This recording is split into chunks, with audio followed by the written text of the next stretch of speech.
توجہ چاہتا ہوں جن کی اولاد بڑی ہو گئی ہے، اولاد بڑی ہو کر کے بگڑ گئی ہے اور ماں باپ کو خون کے آنسو رلا رہی ہے، ان کے لیے تو صرف دعا کی جا سکتی ہے۔ میرے پاس اور کوئی عمل لاہے عمل اس کے لیے نہیں ہے، لیکن اب میری بہنوں کی، ان بہنوں کی میں توجہ چاہتا ہوں جن کی اولاد بڑی نہیں ہوئی ہے، جن کی اولاد جوان نہیں ہوئی ہے، جن کی اولاد بگڑی نہیں ہے، بلکہ ابھی ان کے بچے چھوٹے ہیں اور وہ مائیں اور بہنیں جوانی میں ہیں۔ اب میری ان بہنوں کی میں توجہ چاہتا ہوں، میری بہنوں کیا تم بھی یہی چاہتی ہو کہ جیسے بڑھاپے میں وہ بوڑھی عورتیں بگڑی ہوئی اولاد کے لیے رو رہی ہے، بگڑے ہوئے بیٹے اور بیٹی کے لیے رو رہی ہے، بڑھاپے میں جب تمہاری اولاد جوان ہو جائے تو اسی طرح تم بھی رو، اسی طرح تم بھی گڑ گڑاؤ، اسی طرح تم بھی خون کے آنسو رو۔ اگر میری جوان بہنوں تم یہ نہیں چاہتی کہ بڑی ہونے کے بعد تمہاری اولاد بھی تمہیں خون کے آنسو رلائے اور تمہیں تڑپائے، تمہیں چھوڑ کر کے چلی جائے، اگر تم یہ چاہتی ہو کہ تمہاری اولاد تمہارے ساتھ ایسا نہ کرے جیسا کہ آج کے بوڑھوں کے ساتھ ہو رہا ہے، تو میری بہنوں تمہیں آج ایک کام کرنا ہوگا اور بہت سنجیدگی سے پوری گفتگو سننی ہوگی۔ آپ کیا سوچتی ہیں اگر کسی کا بیٹا شرابی ہوا ہے تو کیا صرف اس شرابی کا قصور ہے؟ کسی کا بیٹا زنا اور بدکاری میں ڈوبا ہے تو کیا اس بدکار کا قصور ہے؟ کسی کا بیٹا چور اور ڈکیت ہو گیا ہے تو کیا اس میں جو ہے اس چور اور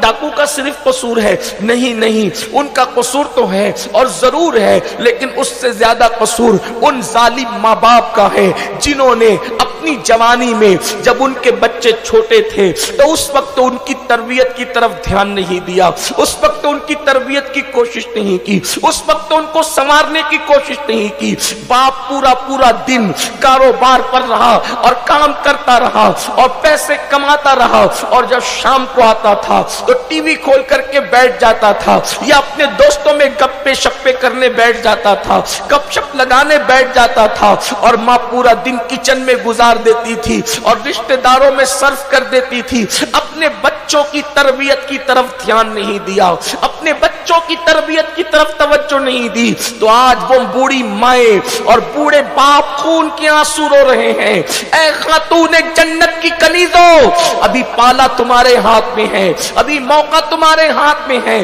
کہ تمہارے بچے چھوٹے ہیں، اب تم اس منزل سے بچنا چاہتی ہو تو میرا یہ مشورہ ہے، سنی دعوت اسلامی کے حبلی کے اجتماع کے اندر یہ مشورہ ہے کہ میری بہنوں اگر تم اس نقصان سے بچنا چاہتی ہو تو اپنے بچوں کی صحیح تربیت کرو، اپنے بچوں کی اچھی تربیت کرو۔ اور آج تربیت کس طریقے سے کرنا چاہیے، ایک ماں کون سا رول پلے کر سکتی ہے، ایک ماں اپنے بچے کو کیسے سنوار سکتی ہے، اچھی طرح یاد رکھنا، ماں اگر چاہے تو بچہ ولی اور قطب اور ابدال بھی ہو سکتا ہے، اور ماں اگر چاہے تو اللہ اکبر بچہ چور ڈاکو اور لٹیرا بھی بن سکتا ہے، یہ ماں کے ہاتھ میں ہے۔ کسی شاعرہ نے کہا تھا کہ اللہ اللہ، اور بہت خوب کہا تھا، بلکہ کسی شاعر ہی نے کہا تھا کہ آج بھی ہو سکتا ہے عیسیٰ کا پرتو پیدا، آج بھی ہو سکتا ہے، اس نے عیسیٰ سا بیٹا کہا تھا، لیکن میں ذرا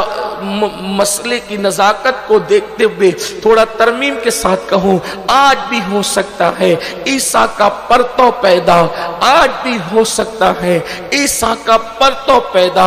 ماں کی گود ہی ملتی نہیں مریم کی طرح، اگر آج بھی ماں کی گود مریم کی طرح ہو جائے تو عیسیٰ تو پیدا نہیں ہو سکتا، لیکن کردار عیسیٰ لے کر کے بیٹا ضرور پیدا ہو سکتا ہے۔ اگر آج بھی ماں فاطمۃ الزہرا کی گود کی طرح محفوظ ہو جائے تو بیٹا اللہ اللہ حسین نہیں تو غلام حسین بن کر کے ضرور پیدا ہو سکتا ہے۔ اگر آج بھی ماں کی گود ماہ نور فاطمہ کی طرح ہو جائے تو بیٹا معین الدین غریب نواز کا غلام سچا ماں باپ کا وفادار پیدا ہو سکتا ہے۔ اگر آج بھی ماں کی گود ام الخیر فاطمہ کی طرح ہو جائے تو آج بھی بیٹا غوث اعظم شیخ عبد القادر جیلانی کا غلام پیدا ہو سکتا ہے۔ اے خاتون جنت کی کنیزوں، اگر آگے خون کے آنسو رونے سے بچنا ہے تو اپنے بچوں کی تربیت کا پلان کرنا ہوگا، اپنے بچوں کی تربیت کا منصوبہ بنانا ہوگا،